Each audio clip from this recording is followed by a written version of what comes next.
All right, so the first thing you have to do in this problem is commit to the directions of your currents. So when I'm doing my current, I am going to have my, let's for this one, we'll call that current up.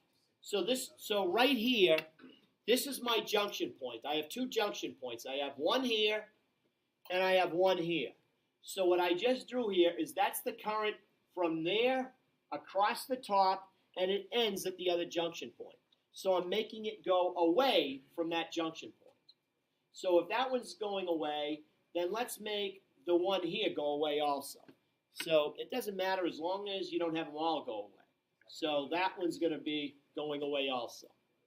So since those two are both going away from this junction point, because that goes up, that goes that way, then the one down here has to go towards it.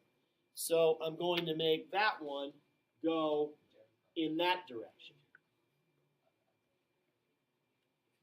All right? Now I want to label these, and I'm going to label these as, this is going to be I1, this is going to be I2, and this is going to be I3. All right? The reason why you want the directions of the current is it's going to tell you where the whether it's a voltage drop or a voltage rise when you go across a resistor. So I1 is going to be from here up, over, and ends there. I2 begins here and just goes straight across and ends there. And I3, since it ends there, it begins over here and it goes down, it goes to the left, and it goes up. So those are my directions of my current. Now, anytime you go through a resistor, you're going to lose voltage. You're going to lose energy. So I'm going to start with my I1, and I'm going to go up. And since I'm going through it that way, then this side is the high side, and this side is the low side. So to make it easier for me when I do my loop rule, I'm going to call that the high, and that side is going to be the low. I put H and L because when I do my loop, I don't want to be having to then look at my current to find out what it is. I have it right on the thing, so I can just follow it around. And now through the middle, the current is going this way. It doesn't matter what direction the current is for the battery. That's always the low, and that's the high. So if you hit the low line first before the high, then it's a rise. But the current's going this way, so there's my high side, there's my low side. So I'm going to put on this side H, and on this side I'm going to put L on that one. And through the bottom, I start here, I go down, and I go that way. So since I'm going that way, this is my high side, that's my low side. So I'll put the high over there and the low over there. Any questions on that? Okay, now the next thing I want to come up with my equations. The junction rule equation is pretty simple because what I'm going to do is that my junction rule is based on these three right here. These two go away, and this one goes towards the junction point. So I3 is going to equal I1 and I2. Because think about it. The current comes up here, and then when it gets to there, some of it goes that way, and some of it goes that way. So I3 equals the sum of those two. So that's my equation. I3 is going to equal I1 plus I2. I'm going to actually use that equation to do a substitution later on. Okay, now I want to do my loop rules. I have three loops here. I'm going to always start my loop in this corner. So, well, I'm going to go for one loop around like this and end up back there. That's one loop. The other loop is I'll start here and go around here through the bottom part. That's a loop. And then I can do a loop that goes around the whole outside.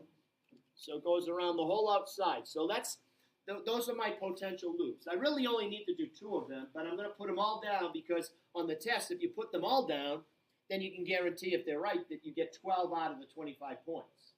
Okay, so because I'll give you 3 points for each equation that you have that's correct. So now I'm going to first do the loop through the top part. So I'm going to do this right here. So I'm starting in that corner and I get to here. High to low. Oops. High to low. That means that I'm going to go minus, and then remember, voltage drops are V equals I times R. Voltage is V equals I times R. So I'm writing my voltage as IR, but my R's, I know what all my R's are. So my R is going to be my coefficient in all these. Ken, are you writing any of this down? Yeah. Okay. So I'm going to get minus 3 I1. Then I come down, so that's the first one. So minus 3 I1, it's minus because I went high to low. Then I get to here, and it's low to high. So low to high means plus 5 I2, because the current through that one is going to be the second current. And then I get to, so that's plus 5 I2. And then I get here, high to low. So that's a minus 50. So minus 50 equals 0, because there's nothing else to get me back to that corner. Yes?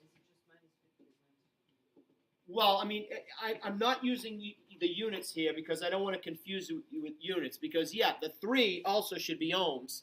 So as far as units, that's 3 ohms, that's 5 ohms, and that's 50 volts. But I want an equation that's user-friendly.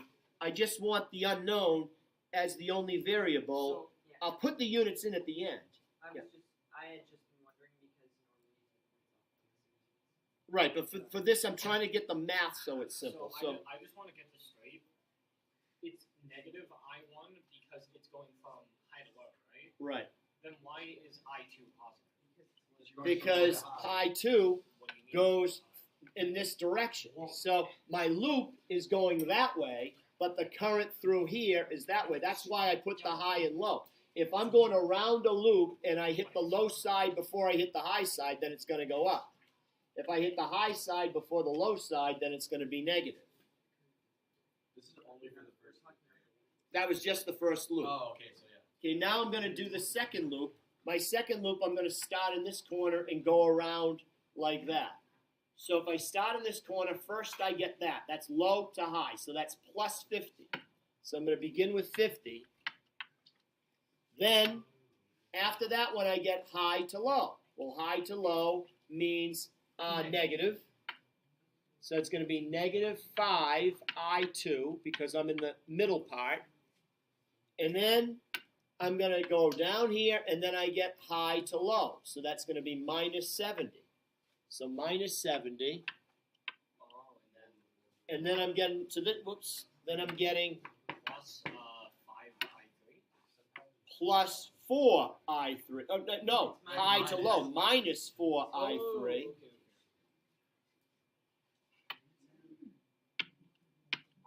Minus 4 I3. And then I'm back where I started, so they all have to add up to 0. So that's the next loop. Now I'm going to do the loop around the outside. So around the outside means I start here and go around the whole outside. So if I start here, I go high to low, so I know it's going to be minus, and that's going to be 3I1. Then I come down here, and I get to there, high to low. So that's going to be minus 70. Again, it is in volts, but every one of these is in volts. Every number that I have on the board, the unit is volts, because that's ohm times amp is volts. Ohm times amp is volts. That's volts. So let's see. Then I get to the next one. High to low means minus 4 I3. And then I'm back where I started, equals 0. Any questions with those equations? If you can just write those down, you get 12 points. So 12 out of the 25 is if I see those correct. And I will give you, because you could pick whatever you want as your current directions, and I don't want the hassle of having to try and figure out every single problem, every single person, if you have different directions for the current than what I do, I have to go through every single problem. So I'm going to give you the current directions on here. You just have to come up with the right equations with this, okay? So on the test, I will give you what the directions I want. Another thing with the loop, notice every time I did the loop, I went around clockwise there, I went around clockwise there, and I went clockwise there. It doesn't matter. You can go counterclockwise if you want, because each of these equations equals 0. So it would just mean that if you went in the other direction, all of these would just be opposite signs, and it would still be the same equation. What's that?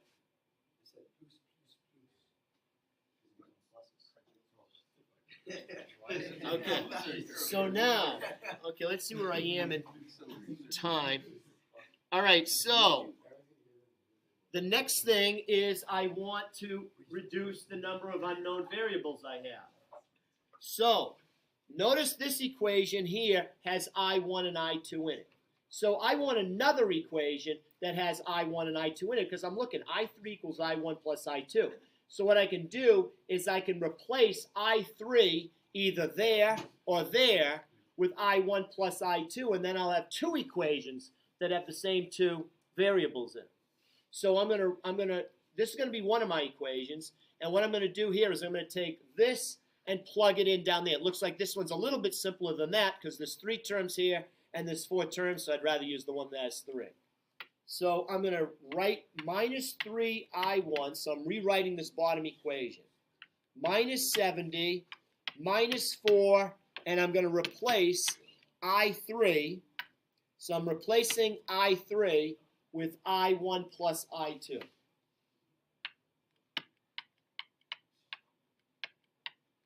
Everyone follow that? The rule of thumb is that it's always going to be equal to 0. Right. Okay, so now what I'm going to do is I'm going to take minus 3I1 and minus 4I1 is equal to what? Minus 7I1. So I want that in the first position, so minus 7I1. And then I'm going to have minus 4 times I2 is minus 4I2. Well, minus 70, but I actually, see, I want it in the form, like, you know how when you did probably elimination method in math class, we had 2x plus 3y equals 7, 4x minus 5y equals 11.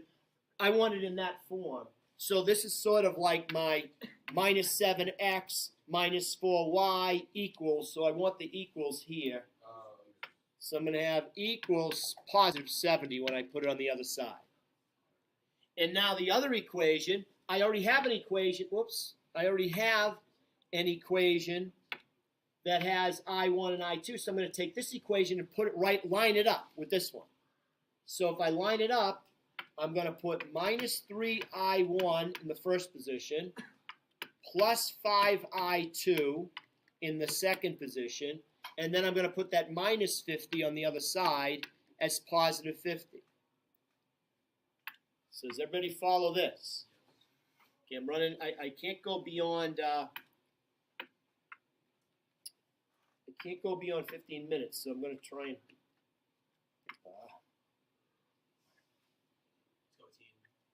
so now what I'm going to do is, if you remember how to do these, you would multiply. I either want to get rid of the I2s or get rid of the I1s. If I want to get rid of the I1s, then I'm going to multiply this whole equation by 3 and this whole equation by 7 to get rid of the I1s. And when I do that, I'm going to distribute this. I better shut it off now. Hopefully, because the rest is math, I'm going to shut it up now so I can actually save it.